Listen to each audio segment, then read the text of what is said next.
友，我係杜森。今年咧就係丙午年，今日大年初三。各位傳傳家族，阿順，我嚟到順德，但係呢次入門口咧，同前年嗰度咧同唔同我就唔知啦。呢順德呢個地方咧叫咩名啊？阿雲姨，地方職係啦，梁鳳儀講咗啦。呢度地方咧，我而家發現到同我前年嚟嘅地方咧係有啲唔同。講嘅就唔係我哋家族嘅侄女，問你順啫啊，順啊，你答覆我。咁我睇到呢個湖邊咧，嗱，而家大家睇睇啦，係咪一片啊清朗嘅綠水啊？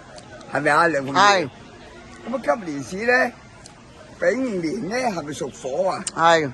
咁但係我而家睇嘅咧喺五行裏邊，我哋中醫界咧就叫木火土金水。一般嘅地理同埋呢般上學咧就講金木水火土。咁我剛才講咗呢個丙午年咧，就係呢個咧丙午就係屬火啦，係嘛？係。咁我今日呢個池邊咧就屬水啊。係。咁咪水同火咧係咪可以緩和啊？係。促進世界大家咧係友好和善啊。嗯。好啦，大家你哋話而家收影啦，因為有好多貴賓啊嚟到啦，你喺前面嗰度影啦啊，一路影啲景啊睇睇啊。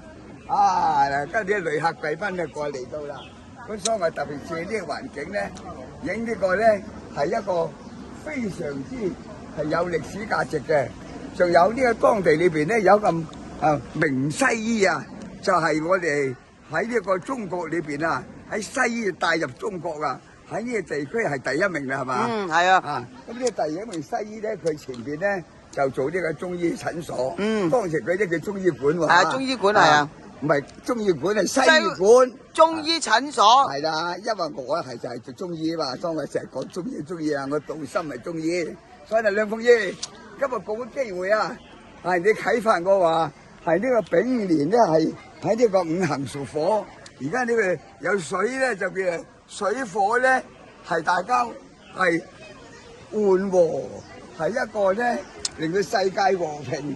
共同相處係咪啊？係，你入鏡先。好，咁我入鏡。你同世界人士講句，誒好啊，係啦，繼續咧祝福佢哋。好，心想事成。係啦。精神。